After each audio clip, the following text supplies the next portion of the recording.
ask you this. Is this an SOF Psyops veteran? Is that correct? Or how do you? Yeah, SOF stands for Special Operations Forces. So It is a section of the military that every service has, that you have special assessment, selection, and training to be a part of this very niche, small, some would say elite community, right? Okay, because I saw that in your bio.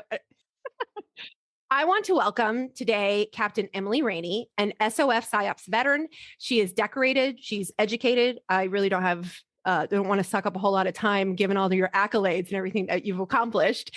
And if you Google her name, she's also known as the infamous North Carolina Armory captain that was investigated for leading a group to January 6th. You were an architect. You were a dangerous individual. And that's what you'll find if you Google her name. However, I wanted to invite her on so she can share her story, because I think you were on a gag order for a while, weren't you? I was for 6 months, from January until I resigned my commission in June. I was under a complete gag order by the military. The constitutional relevance and legality of all of that is it's questionable. Very.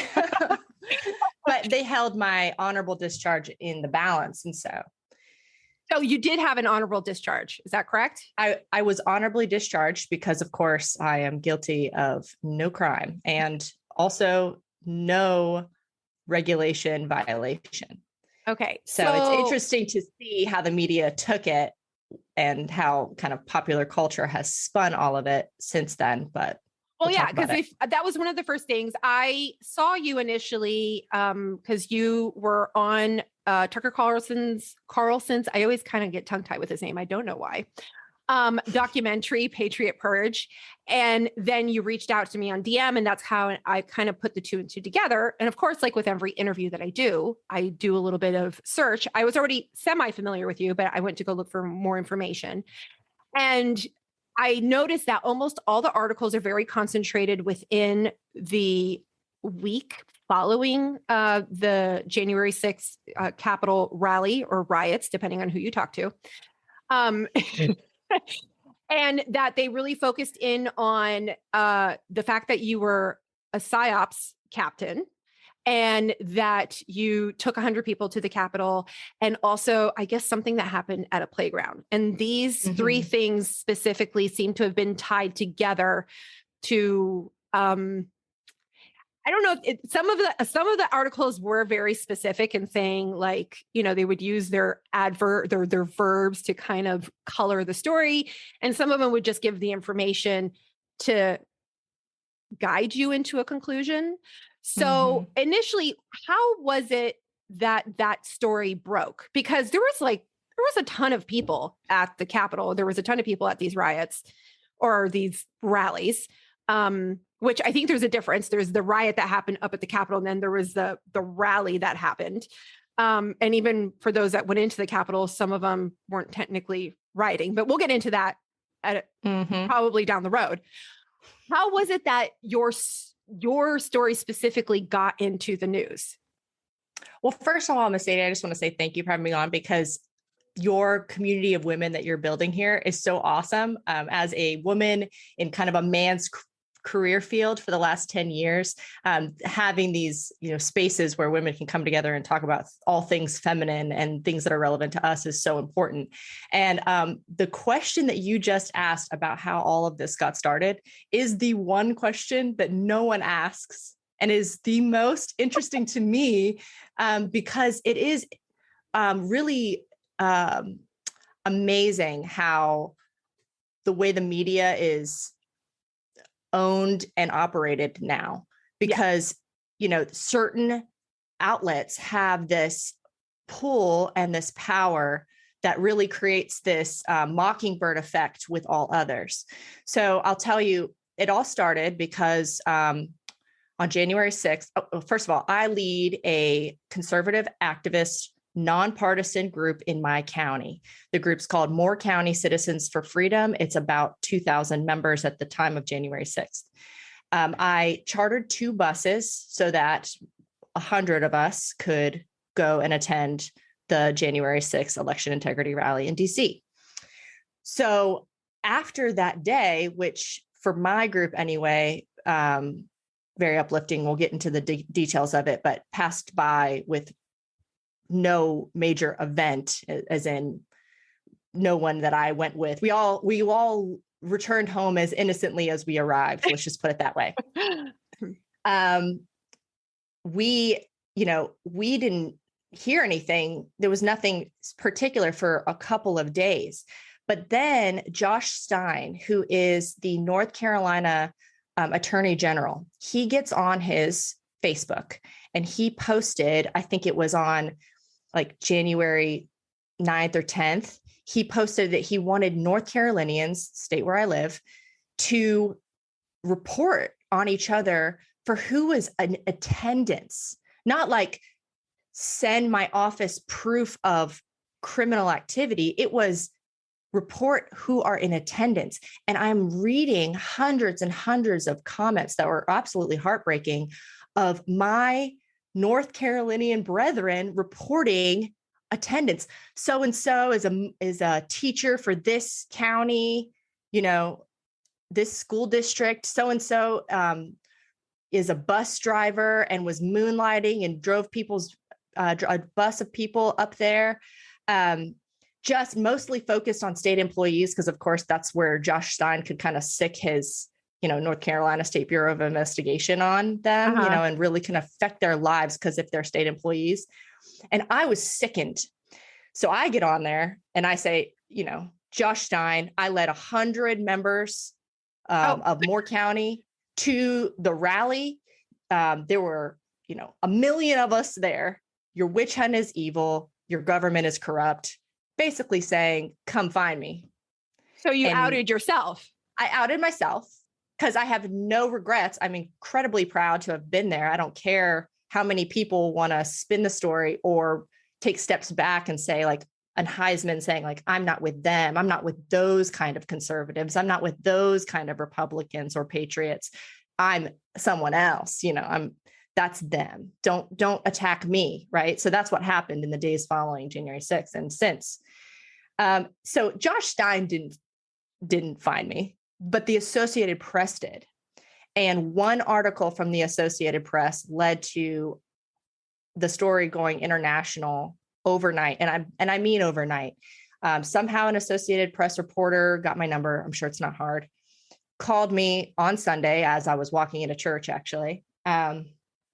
And did an article, which was then like copycatted and picked up and it went absolutely international. I mean, the New Zealand Herald called me the architect of the January 6th insurrection.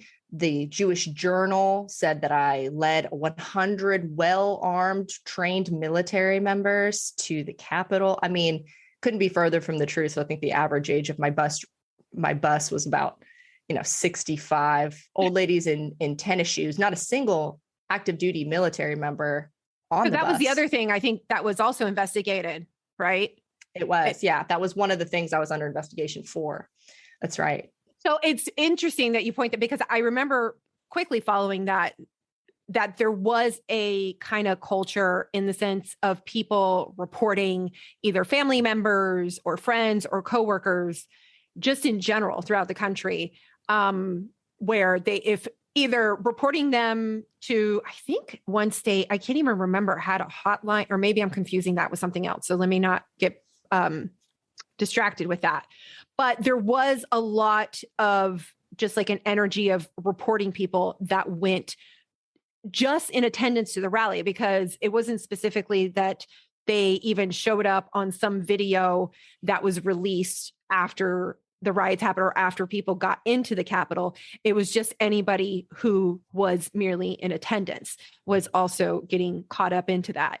And it's interesting that you mentioned that your story got picked up by the AP, because I actually had a guest on not too long ago where we talked about the state of journalism and the media.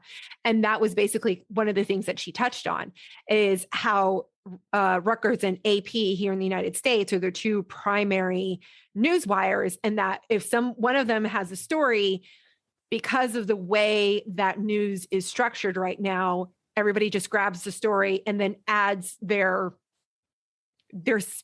spin, their verbiage, their adjectives to it. Or in my case, insinuation. So these people, Exactly. journalists aren't what they used to be in the terms of critically thinking and investigating. What they are, they've become rather experts at telling lies without it being legally liable.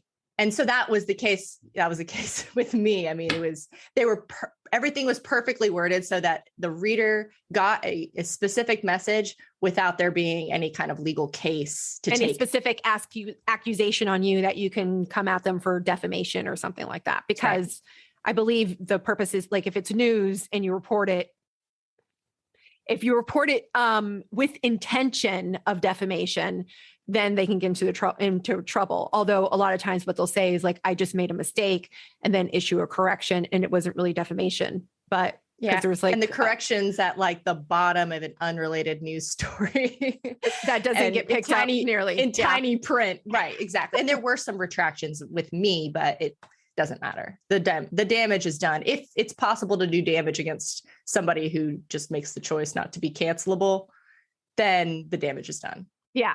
So because you organized a group of people to go to the rally, can you just kind of tell us a little bit of the story of that day? Because a lot of people who weren't there in attendance, of course, have an image of how it went, don't have a complete, especially people who have never been to DC. I lived in Washington, DC in the early 2000s. I don't think people necessarily have a concept of, for example, how big the Capitol is, how big or the distance like of the National Mall to the Capitol, and how everything went. So if you can kind of give us a little a synopsis on how your day went. For sure. So I completely agree with you that DC could be kind of overwhelming and confusing. And a lot of what happened on January 6th, the devil is in the details of the distances, as you mentioned. And that is actually exactly why I organized these two buses. I'm from a fairly rural county in North Carolina. It's a 6.5 hour drive to DC.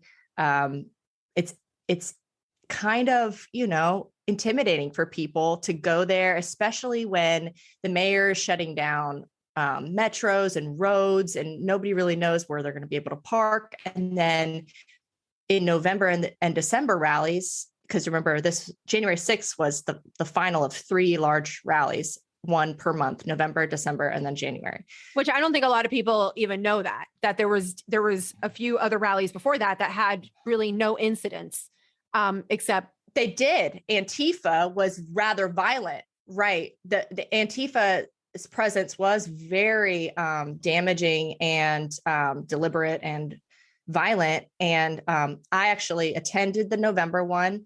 I chartered one bus of 50 people to the December one. So I'm an old hand by the time the January one rolls around. I've done this many times. I have a lot of experience, especially in my job in special operations. We do a lot with interagency in DC.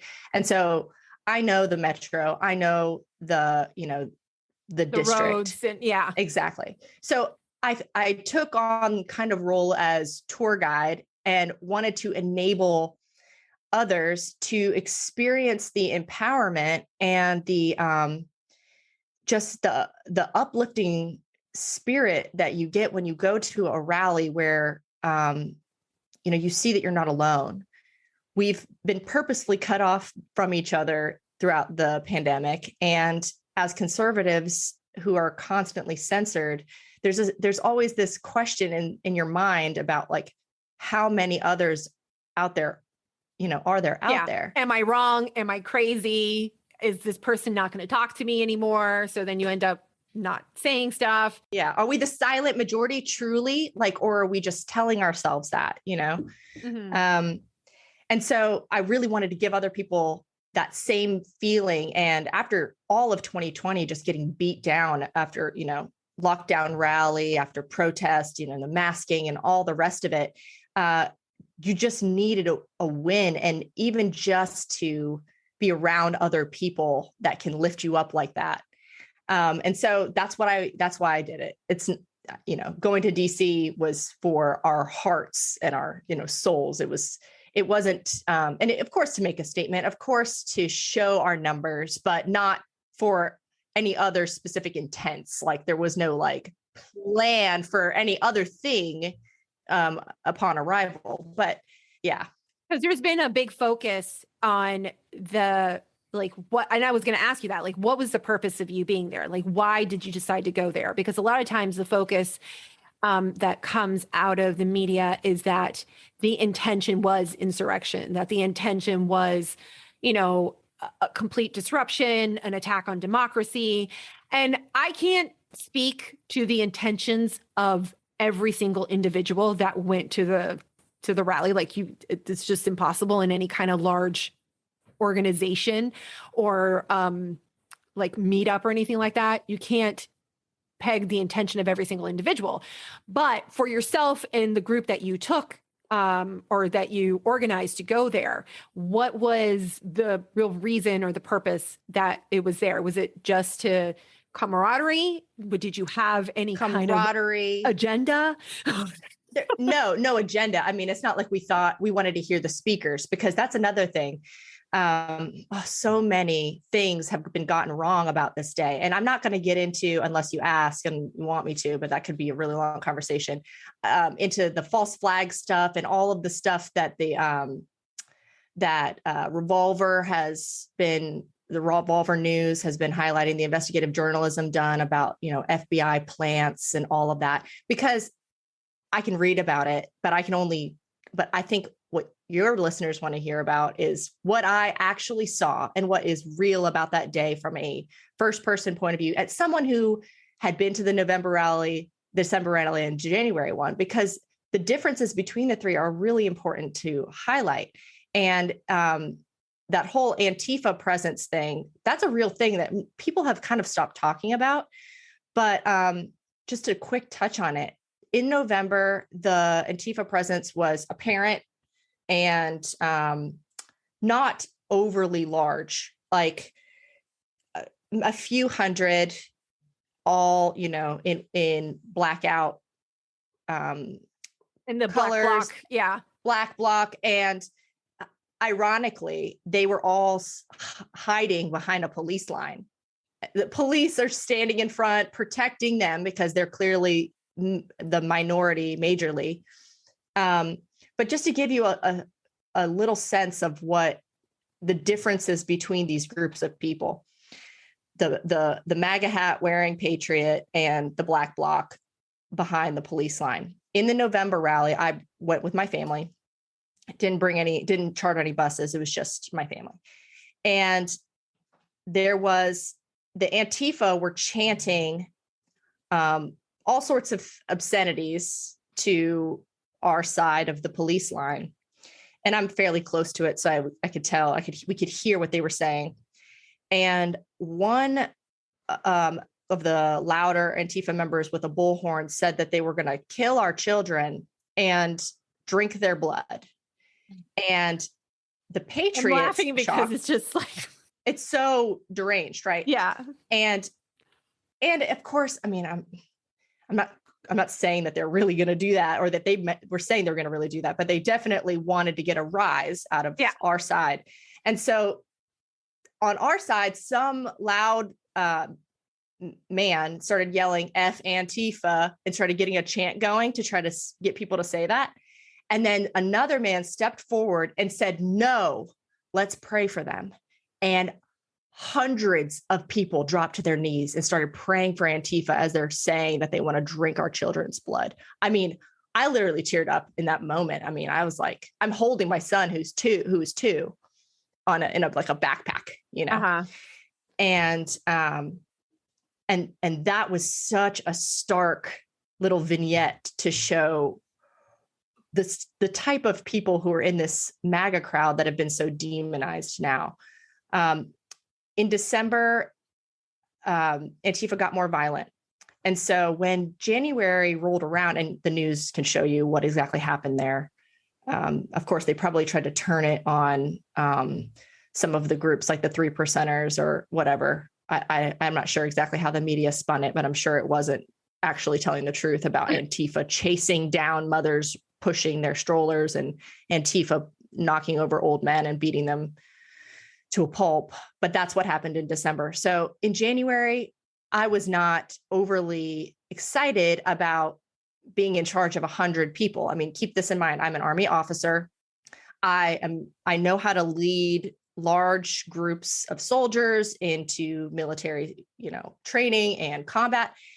And as a senior captain at this point, if I was in special operations, company commanders who are, in charge of, 100 to 200 soldiers, company commanders are majors. So I was never a company commander because I didn't make the rank of major. But if I was in the larger regular army, I would have led that many anyway. So anyway, what I'm trying to say is I am capable and trained to handle a group of 100 people. No problem. Have done it a bunch of times. But because of the violence in December, I took extra precaution because I was honestly mentally preparing for a Boston, marathon bombing style event in this crowd. And so I split up those 100 people into groups of 10 and placed someone with experience in DC, somebody who knew the metro and knew the area and could go to a place that I told them to go because they'd know. And I outfitted those leaders, those team leaders, with trauma kits, and I taught them how to use it. So each one of them had, a little pack about this size with everything you would need just to get to the next level of care. If, say, for example, a backpack exploded next to one of their groups, legs, because the kind of rhetoric coming out of Antifa at this point was very, made hostile, and it made a lot of us nervous. And so did you discuss these concerns with everyone that decided to go? Like they knew that you were concerned about this and that they were prepared and everything? Mm-hmm. I sent out emails in advance letting everybody know, hey, just a reminder, you cannot conceal carry in DC. You can't bring a weapon into DC. But the other side, they want to hurt you. And they've proven that. So don't be alone. And I was giving all of these things. And oh, by the way, you can back out, because everybody, I chartered the bus and then people paid me for their seats. I definitely didn't make any money on the event, but I wasn't trying to. So in Antifa's Telegram channels and their other messaging signal groups and things like that, they put out, and I can send you screenshots. They put out that they were going to dress like patriots. Okay. And so in November, huge black bloc. December, even bigger. And they were in different areas. So they were not all behind one police line. They were huddled up in a group of 50 on every other street corner. So it was more intimidating in December. So it felt more and more organized. January, nowhere. Which is weird. Which means they were everywhere. Well, and the fact that you even bring that up, because I know that in general, initially when it first happened, people alluded to that. They believed that was happening. And for the most part, a lot of people or the news mainstream were saying that absolutely didn't happen, or that that's a conspiracy theory. So I'm not saying that. I don't know if you have any evidence, obviously, because it's not like you went around. The only evidence I have is screenshots from their groups, because there are Patriot infiltrators in all of these Antifa groups. And there was even this one specific poster that said wear cutoff camo and a red hat, explaining what a patriot dresses like, which is funny. Which is that's a stereotype, but okay. Such a stereotype. And so, because of my training and, my deployment experience and all of that, the entire day for me was up here when it comes to, level of alert. And I had what we say your head is on a swivel. It means like you're just this all day. And for the majority of the day, I had 2 octogenarians on each arm. So much so much for being, an insurrectionist, worst insurrectionist ever, if that's how I decide to show up to battle with one 80-year-old on this arm and one 80-year-old on this arm. But I am very concerned for the safety of my people, care deeply about all of these wonderful patriots. I'm very happy that we got back and no one was hurt. And well, that was going to be my next question, because you arrived there. I'm assuming you went and saw the president, or Trump, which at the time was still the president, speak. And he went on for a while, because I know I've read a lot of stuff. And so the argument, or a lot of the claims, is that he commanded people to go to the Capitol.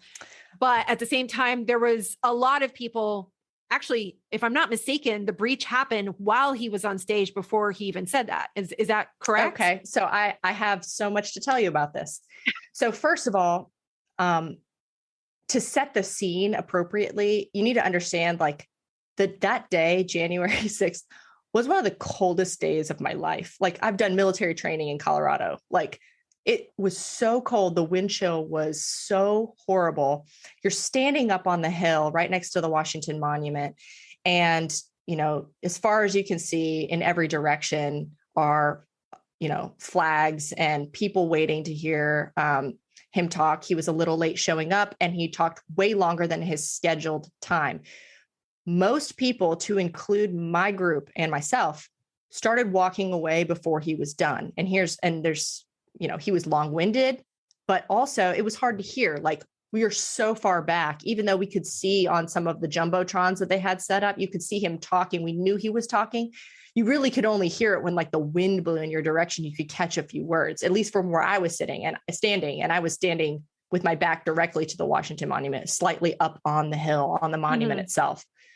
And even then, while we're standing there and while he's speaking, there are people going through the crowds saying, "We got to get in the Capitol on bullhorns." And I was like, that's weird. It sounded weird. And the main reason it sounded weird was because all 3 of these rallies, November, December, and January, they were all structured and organized by the exact same groups, several groups getting together, organizing, and they were structured the same. There was a rally in one place where there were speakers. Then there was the march. And then there was another rally where there's speakers. So there's stages set up at the beginning and at the end of the rally. That was the case for November, December, and the case for January. And I'm not sure if you ever cut in photos, or anything like that, but I'll send you the program for the day. I have never once seen the January 6th program with lists of speakers and the times when everything's supposed to be happening on any news outlet anywhere. I didn't even know there was one. There was a program. Yep. Yeah. It was on all of them, all of the organizers, social media pages, everybody that was, had signed up. There was like different little signups going around, so you could get updates on the rally, like weeks ahead of the rally. And everybody I knew, not just on my bus, like everybody in the crowd, everybody had one of these on their phones. I mean, it wasn't like they were handing them out, but everybody had a copy of the plan for the day. So when the idea that everyone was rushing to the Capitol to go do something, there's a stage and speakers set up down there, and people that left early were just trying to go get a good spot. Literally. And that's what we did. So he's not done speaking, and we start walking away along with a good portion of the crowd that also can't hear him. Yeah. Because we're freezing. We need to move. We're frozen solid. We need to move. We're going to walk the entire way down the mall, which for us, with like the age of the people I was with, it took about a half an hour to walk from where he was at over there. And so the idea that he told people to go to the Capitol, when in fact he did say go to the Capitol, because that was the plan for the day. It wasn't like we were like, oh, weird, now we're all going to the Capitol. Wasn't planning on doing that. Well, and then, right. Yeah. And the assumption was that going to the Capitol also meant going into the Capitol. So, and that's not the case at all, because we were expecting like it said in the program, like the last two rallies, that the speakers were going to be there on the stage set up down there in the designated area where there was a rally permit, like they had a rally permit. Well, yeah, in DC, you have to have a permit for any of this stuff. And a lot of people don't understand that. Like DC, especially, is very well versed and experienced when it comes to protests and rallies and that sort of thing. And so usually nothing really happens there spontaneously, except when you have the rioting or, the counter protesting is typically when there is more of like an issue. But in general, all of these organizations and all of these protests and everything like that, they require permitting. I mean, there were elected representatives scheduled to speak. Yeah. This was very organized, very professional, and each rally had gotten bigger and better produced from November to December to January. So everything was going very smoothly, other than the fact that the president was talking too long and wasn't really aware of how everyone was freezing. I'm sure he wasn't, but we were all cold. And so as we're walking down the mall, and like I said, it took us about a half an hour, there is something else that happened that I saw that I can't tell you what it was, but I've never seen it reported anywhere. And that was a star cluster, which is used in the military as a signaling device. It kind of is like a bottle rocket without the noise, the little noise. It's a bottle rocket looking thing. It goes up and there's like a little burst at the top. And in the military, those star clusters can be different colors that can signal different things. This is, okay, you don't have a radio, you can't talk to somebody else, but you're trying to signal something like the initiation of an attack. So in retrospect, I wouldn't be surprised, considering how far back we were on the mall. We left early and I saw the star cluster happened, closer to the Capitol. I wouldn't be surprised if that was what was used, but I don't understand. Thousands of people must have saw this. So yeah. I don't understand how it never made it into the media. And there's just such a controlled narrative surrounding this. It's all very contrived and doesn't at all jive with those that were there, what they actually experienced, what their eyes told them. So we get to the Capitol, and there was definitely whoever had breached had already done it by the time I came up, but we were very close, and there seemed to be some kind of scuffle with the Capitol Police with some smoke grenade type thing, or some pepper spray.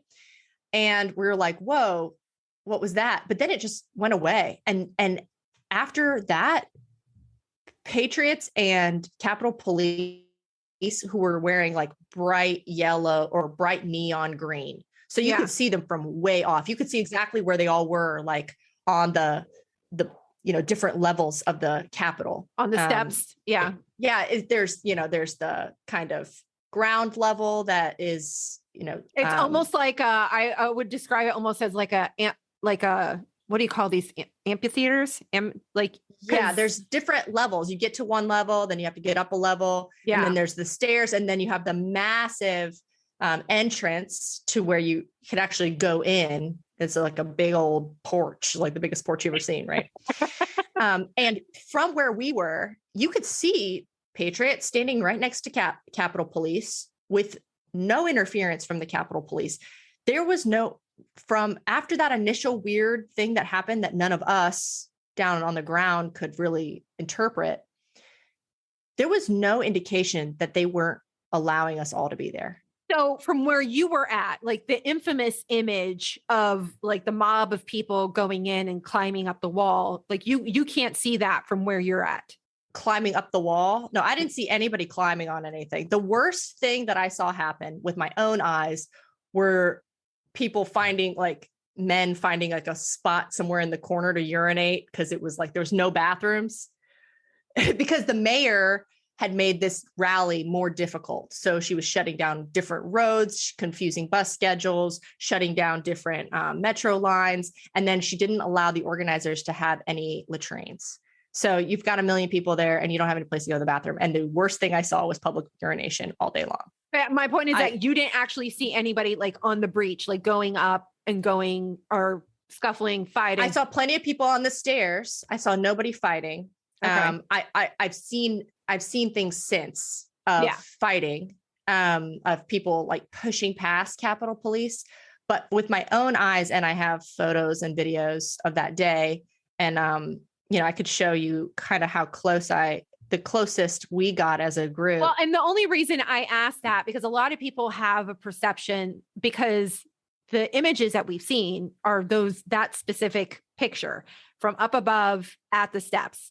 And so there's like an assumption that everybody experienced that and saw that. And I don't think. And everybody knew that was going on. Exactly. And it's just the size of it doesn't allow that. Like, that's why I wanted to ask that question. Like, not everybody that was in attendance. No, go ahead. And if you're over here on this side of the Capitol, like east, north, south, west, like this matters because you will have no clue what's happening on the other side. And this is where I should probably bring up, we did not have cell phone service. We were cut off. All of us, it was either, and maybe it's an and not an or. Maybe the towers were overloaded with the number of people there because it wasn't like 100,000 of like Trump's crazies. Like I really would say 1 million. I know people won't say that, like people aren't saying the word million, but I've been to the March for Life rallies. I was at the November one, the December one, January one. There was in any direction as far as you could see was somebody a part of this rally. Now that if you take a picture at 4 p.m., that's going to look a lot different than the picture at 9 a.m. Yeah, for sure. Or 11 a.m. So some of these photos that have been taken were like ones that people were already leaving. And also it was so cold. I can't explain to you how cold it was. Like people could not handle it. And they showed up, they listened to President Trump, and then they, and they bolted. Found a place to get warm. Even people in my group went and found some, a Starbucks to sit in, which wouldn't serve them, by the way, because they had red hats on. So yeah, you could not even really understand what was going on because you couldn't get a call out. You couldn't get on you couldn't get on your phone and find out what was going on. There was this rumor that went around everybody, like someone's been shot. It's a girl. She's been shot. And that's Ashley Babbitt. That's what we found out later, but we couldn't find that. You couldn't see anything about what the news was putting out about the event. All I could see was the people around me. And for 2 hours standing in front of the Capitol, I had a black gospel choir. We kind of hung out next to them because their music was so good. Like the idea that this is a bunch of white supremacist insurrectionists is insane. It was a very diverse group. One of the biggest minority groups present were Chinese dissidents.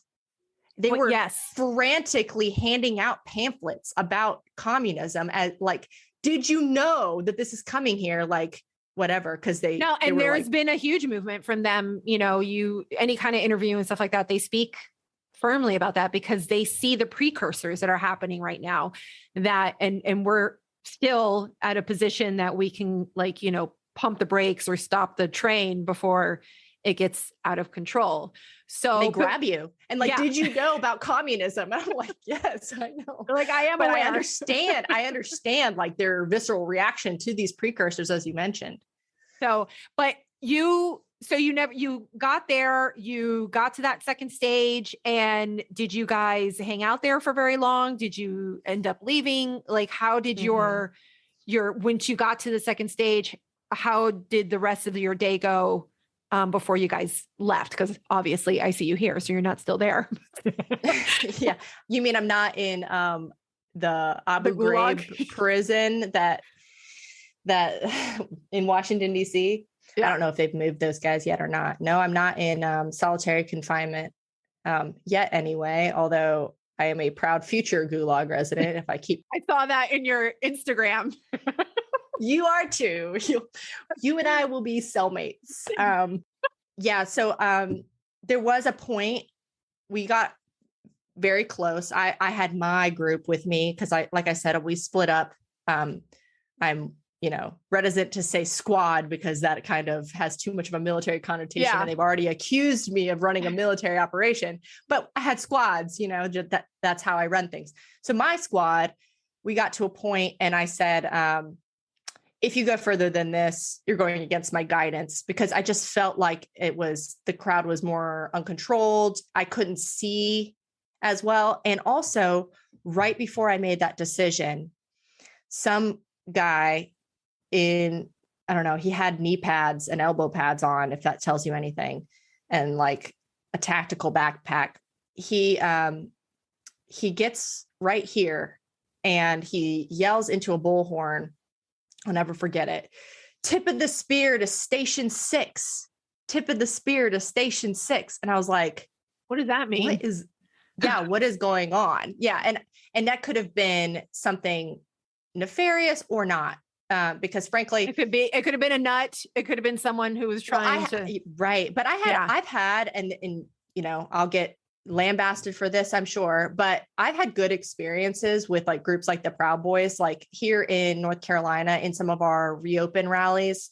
They provided security and safety to those of us who are like there with our kids, when Antifa is being very menacing or like throwing stuff at us or whatever. I never had a bad experience, but I know that group can attract fringe. It may have been them trying to do some kind of defensive maneuver. It may have been them trying to do an offensive maneuver. I don't know, but it made you alert. It made you uncomfortable.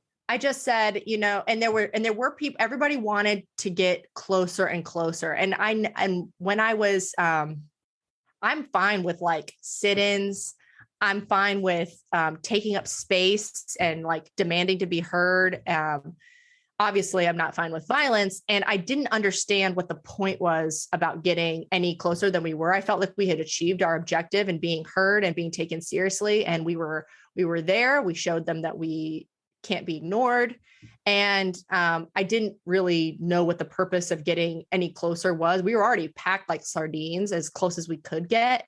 And then there was this one woman who grabbed one of the gentlemen that was with me. She grabbed him by the shirt and said, like, basically, like, you have no balls if you don't get any closer. And I was like, what is this? Like, we don't talk to each other like this. So, and there was plenty of people that I saw that were doing all the right things, picking up trash. I mean, the place was spotless. I don't know if you've seen some of the aftermaths of these BLM riots. Yeah, like people cleaning up afterwards, for sure. And after BLM, it's like a trash bomb went off and a literal dumpster fire. Yeah, no kidding. So we knew that the mayor had done a curfew. She had announced a curfew. We knew that. I think like those automatic alerts were going off on people's phones, like the national broadcast system kind of thing. But I never was able to get a call or text out the whole time. I was trying to call some of my other like squad leaders, you could say, and being like, where are you guys? But I had the plan for the day. Yeah. We had prearranged when we would meet back up. We actually parked our buses outside of the city and took the metro in because based on the last two, the mayor was really just messing with people. And I didn't want people not to be able to find the bus. Like, they made a bus move. So I said, we'll take the metro in and at least you can get the metro out. You're always going to be able to get the metro out. So so that's what we did. We met at a metro stop and then we took the metro out and met back up outside of the city itself. So a lot of people are, in regards to, because you are retired now. Is that the right word? Or you're a veteran at least? Like, I'm a veteran, yes, because I served for 10 years. So to be retired, you had to serve a full 20. My dad was retired; he served 26. So I resigned my commission would be like the actual terminology. And most people would assume that you resigned either because you had to or because it was tied to January. Like, what led to your resignation?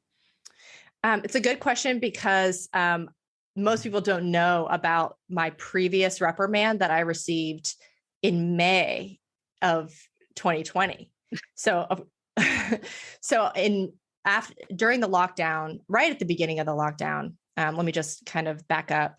Just like everybody else, at the very beginning of all of the pandemic stuff, I was concerned, and mainly because I said, this is a bioweapon from China. Right from the bat, I said, this is a bioweapon from China, and they don't mind killing their own people. So I bet this is really deadly, and I bet it is coming for us, and we should be ready for it, and we should take precautions. And but after about 2 weeks watching the news, as a psychological operations officer, I'm a literal professional propagandist. Now, in Psyop, we are supposed to target only foreign audiences, and we really have to kind of jump through hoops to ensure that we don't accidentally influence expats who are still United States citizens living in country X, that we're influencing that area. So I'm watching this and I'm just absorbing. I was glued in front of the TV, probably like everyone else. And I started kind of noticing all of the trends. And keep in mind, like, as somebody who has assessed and trained and deployed and led psychological operations, your units, like spidey sense are a little bit more up. You're much more sensitive to things than. Yeah. So the Psyop process to me means something different than it may mean to somebody else. Psyop means something different to me. To me, it's a process. We have 7 phases. Each phase has sub-steps. Like, I can literally reverse engineer it, what they were doing and what they've done since. And I can show you, like, they're following this, process. They're doing it step by step by step. This is how they did it. And you're talking about specifically the pandemic, like the messaging of the pandemic, right. Or yeah, exactly. Okay. So, and this is all important because I started this group, this nonpartisan conservative activist group. It's very important. I say nonpartisan because as an Army officer, it is against regulations for me to lead a partisan political group. As long as it's nonpartisan, and it was nonpartisan. I didn't promote candidates, partisan candidates. I didn't, speak deleteriously about elected officials. Any one particular party or official? We spoke about issues. Yeah. We spoke about the issues of the lockdown, the issues of giving up freedoms for safety, the issues surrounding, free speech and rights to assemble, and all of the things that were being violated during the lockdown, the mask mandates and all of it. Yeah. So, and of course, keep this in mind also. And I pulled it out because, I keep it close to me. I took an oath. This is my original copy of my oath of office that I signed in 2012 to uphold, support, and defend the Constitution against enemies, foreign and domestic. And as much as the media right now, and maybe the current administration wants to think that domestic terrorists look like what January 6th looks like, actually, what that's designed for is to prevent what's going on with this government overreach. Yeah. So the reason why that's in the oath is because what a domestic enemy looks like is government overreach, and the founders made that very clear in all of their all of the documents that supported the Constitution. Well, and that's like kind of like another little element of propaganda, in the sense that we've been conditioned to think of domestic as being like some activist militia that's up in the mountains or something like that. And to no longer really even consider that the fact of the matter is that the government is made of human beings who have self-interest. And if they're not guided by their morals or their values, they too can, go sideways. Just because you're in the military or law enforcement or any kind of government official doesn't mean that you can't do something against the interests of your own country. That's right. That's right. And especially if you are convinced that it is within the interests of your country, even if it violates all the founding principles of your country, which is, I think, where we're at now. So I started this conservative group in late March. So right away, I knew that something was wrong. I get online and I'm trying to find like-minded locals that are, to connect with. The group exploded. We were very active, but on Memorial Day weekend in May, I was looking for a way to honor my friends who've paid the ultimate sacrifice in the last 20 years of war. Not many servicemen or women don't know someone who lost their lives either in combat or to injuries or, to suicide, really, which is another horrible epidemic in the military. So I was thinking, how can I honor them when we're just over here giving our freedoms away? Like it didn't even matter. Like their lives were paid for nothing. So I kind of channeled my inner like MLK, Gandhi, literally did like research on kind of how they conducted civil disobedience in the most peaceful way possible.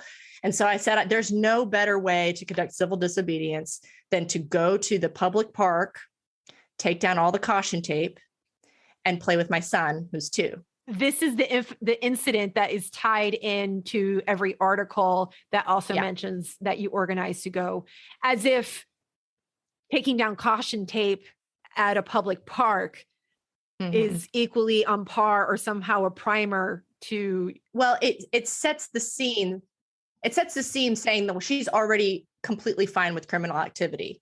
And of course they did. I was charged with criminal vandalism, which is ironic considering, and I told this to the police, which they didn't, of course, appreciate. I said, I'm actually cleaning up the litter. A vandal came here and put all this caution tape up, and I'm a taxpayer and I'm cleaning it up for you. You are welcome.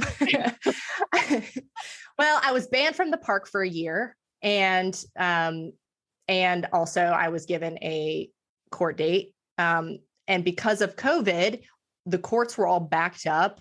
And Iowa didn't have a court date until October. So from May until October, I was underneath military administrative action, because until the civilian side got cleared up, like until I was either pronounced not guilty or guilty and had like a sentence or a fine or something, that case is still open in the military. And anybody who's listening that's a veteran or active duty, they'll know what I mean. I was flagged for the majority of 2020. I was still continuing all my activism work. So that event was mainly important because I forgot to mention, I live streamed it. I did it on Facebook. It went kind of like mini viral. The local news, the state media picked up on it. Of course, I did it to inspire others to resist and to defy the lockdown orders. I'm not trying to pretend. I mean, I kind of joked with the police that I was cleaning up trash, but I'm not trying to pretend the reasons I did it. Like I believe that what's going on is wrong. I'm going to do something about it, and I'll take the consequences. But this is what justice looks like, when the law has gone too far, when the policymakers are breaking the law, the true law, the Constitution that I swore an oath to defend. So that event is what ultimately led to. Was it like a situation? Let me say this. Was it a situation of like, if you don't quit, we'll fire you? You know what I mean? Kind of, you know how that happens sometimes? Right. So there's something called a general officer memorandum of reprimand. And these are basically career enders, but they're all extrajudicial. So there is something called UCMJ, Uniform Code of Military Justice. And there's like a court system where there's like lawyers involved and you get kind of due process. Well, the reprimand process is extrajudicial. So it's a way that they can punish you without having to deal with real rules, because the military didn't want to deal with having a constitutional discussion in a court of law. No, they didn't want to do that. So they didn't Article 15 me. That's what that's called. When you have charges brought against you that saying that you broke the law, UCMJ, the Military Code of Justice, they didn't do that. What they did instead. So if they had done that specifically, it would have been on. Yeah. Well, you would have actually had to gone through a judicial process, like a due process, but because and then I could have my day and we could have a discussion that could then be appealed. And there's a process and there's at least a sense of justice, where the general officer memorandum of reprimand they have the same effect, especially for officers, but they don't have to do it. A general can give you a reprimand for not liking your face. They'd be like, Miss Sadie, no go on the haircut. Let me just write this little reprimand up. And I've got those copies of those here too. This is only a copy because I have the other originals framed in my house, because it is the thing that I'm proud of most in my service is actually the reprimands that I received for doing exactly what I swore an oath to do. So that was my first reprimand. I did end up getting a second just for good measure after January 6th. And even though they opened a very large investigation against me that included the FBI, I was investigated for domestic terrorism. I was investigated for sedition, insurrection, and they even kept in their scope of investigation, like, did I break like rules of my leave? Because I was on approved leave when I went to January 6th. I wasn't like, obviously I wasn't in uniform. You weren't AWOL or something like that. I wasn't AWOL. I told my supervisor where I was going. I told him when I'd be back, all of that, because that's actually, I went above and beyond what you would typically do as a senior captain, keeping everybody informed, because since May, the previous year, I had a microscope on me. Yeah. So, and I didn't stop. You didn't stop what? I didn't stop after my first reprimand. I continued the activism work all the way until January 6th. But once January 6th happened and it got that international attention, that's when you had congressmen tweeting about me. That's when you had the Secretary of Defense coming down on my chain of command and saying, like, you need to dishonorably discharge her, to make an example. All of it was about making an example out of me and using me as the key vignette in the 60-day stand down that the armed services conducted against extremism in the military, which is a complete farce, which we literally do not have time for in this podcast. But I was used as an example, and they even after they had cleared me of wrongdoing, they continued to use my name in the training given to 1.3 million service members. For like what not to do, or even after I was cleared. So even after they knew that I was not guilty of anything, they continued to use me as an example, and do to this day. Which just continues to peg or create like a fog of like guilt around you by continuing to use you in that way. I'm not so concerned with that. Like, I'm not so concerned with, my own personal stigma or some kind of smear of my reputation. Like, I'm a child of God. I don't care what they say about me. I'm concerned about the fear that they've created within the military that will stop anyone in the future from standing up and keeping the military from being used improperly, or keeping, radical leftist ideas, and they don't give you training in the Constitution in the military anymore, but they do give you LGBT diversity training until you're blue in the face. So you can see that the priorities are not in line with our mission, and it's definitely not in line with what I would say the majority of Americans think are happening in the military. Well, and I think that is particularly, the fact that you touch on that is particularly disconcerting in the sense that our last line of defense, like, we think about the military and their purpose is to protect the Constitution, protect the United States of America from enemies, foreign and domestic. However, if the people that are made up of the military are, as individuals, are true last line of defense, because they can't, like, the military or the government can't act against the citizens if the individuals within that organization recognize that, no, this is a bad idea. I'm not going to partake in this. And so if you're conditioning these people just to follow along and not question, which I know there's an element of the military that, you follow orders and you go on. But at some point, as individuals, I think we have a responsibility to know and stand up for what's right and what's wrong. And that just following orders isn't necessarily the out that some people think it is. Right. And of course, history teaches us what can happen when you just blindly follow, and there's blind obedience, which is why we are supposed to be receiving training about the proper way to not obey an unlawful order. We're supposed to know what a lawful and unlawful order is, but we don't know what that is anymore. Because we don't know what the Constitution says anymore. So we don't know that this is like a gross violation of the rights of American citizens or the rights of a soldier, because on the first day of boot camp, they tell you things like, you're in the Army now, you have no rights, or you sold your rights away when you signed on the dotted line. Not true at all.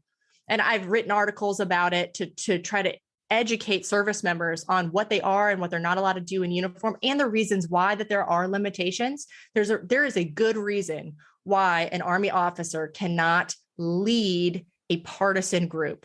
It makes perfect sense. It's important for the sacred trust that the American people place on us, for us not to take sides. You can take personal sides, but that's you out of uniform.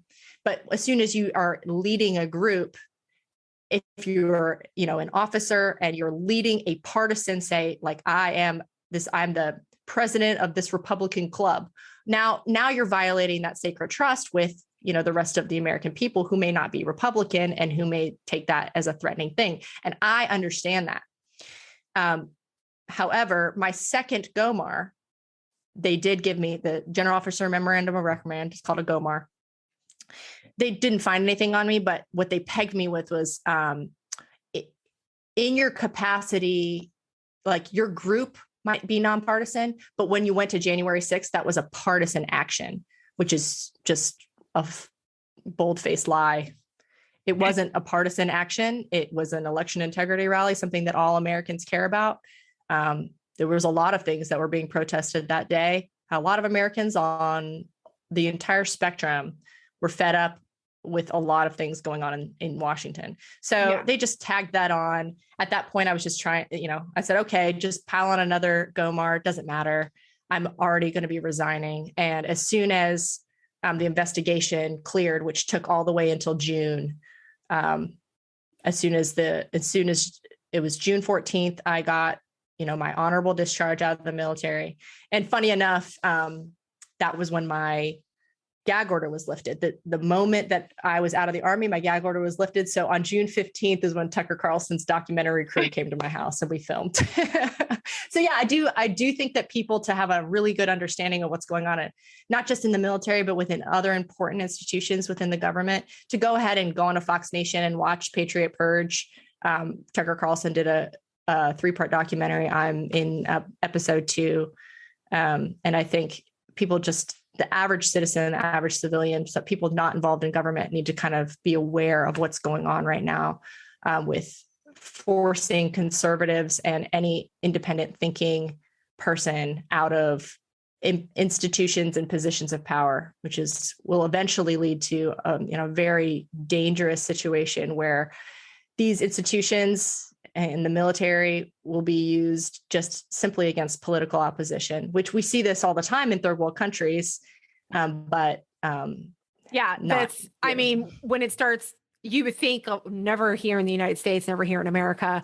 And then you start like waking up and paying attention to things and you're like, holy crap, like maybe never is a little bit of a generous term to be using in this case. So, well, I'm going to wrap this up because we're at about an hour, but there is like so much more that I feel like we could talk for like another hour. Like the idea of available psyops, for part 2. I know we definitely, because I would love to also kind of touch on the culture of the military and how it's changed maybe while you were there and where the focus is shifted on and like the whole psychological like practice. Like I could literally talk about this forever. So, but I have something to do later. You have a child to take care of. Our listeners probably have something to move on to also, but I would most definitely love to have you back for another conversation and, talk a little bit more about freedom and just being aware and waking up.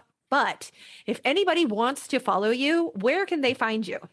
Well, I'm mostly using Instagram right now because one by one, the different platforms censor me or completely block me out. But my handle is at Emily Grace Rainey. So head over there. I post all the time. I've ever since getting out of the Army, I've kind of become a homesteader, starting a little business. So And of course, supporting my other half who's still in the military and still facing all of the cultural difficulties and the mandates, which we could talk about going on in the military now. So I definitely have a really interesting view on some of this stuff. And I hope that some people found it informative and helpful for them. Yeah, this is just an intro. Like Emily got to tell her story. We're definitely going to have her back for any kind of military information, or I will be touching base with you again. And if you guys want to follow her, her link is in the show notes. If you want to shoot me those documents that you mentioned, I'd be happy to include that also in the post in the show notes. So if you are interested in anything like that, check it out once this episode drops. It'll be my tongue is like, blah, blah. Once this episode drops, we'll have everything up on the show notes in the post at itsmercedes.com. But thanks so much for hanging out with us and sharing your story. It was fun. Thanks, Mercedes. Thanks so much for listening to It's Mercedes, honest conversations for freedom-minded women. You can find the show notes for this episode at itsmercedes.com. And if you're loving the podcast, I would be so honored if you would go ahead and hit that subscribe button and leave me a 5-star review. You can also connect with me on Instagram at itsmercedes or join my email list. Until next time, stay free and stay honest.